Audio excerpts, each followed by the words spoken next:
उर्दू में सबसे पहला तर्जुमा शाह वलीउल्लाह मुहद्दिस देहलवी रहमतुल्लाह अलैह के फर्जंद अर्जुमंद हजरत शाह रफीउद्दीन रहमहुल्लाह तआला रहमतन वासिया ने किया। और ऐसा तर्जुमा है कि उलमा इस पर मुत्तफिक हैं एशिया के कि अगर रब्बुल आलमीन ने कुरान करीम उर्दू जुबान में नाजिल फरमाना होता तो जुबान शाह रफीउद्दीन की होती। आम तर्जुमा नहीं है, ऐसे वैसे नहीं कि जो है नहीं, ऐसा तर्जुमा।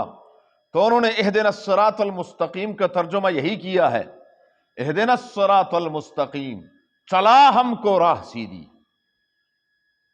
ये इस्तिकामत की दुआ है कि अल्लाह हमें चलाए रखना इस सीधे रास्ते पर जो तूने नसीब फरमाया है, इसको हमसे छीनना ना, हमें इस पे चलाए रखना।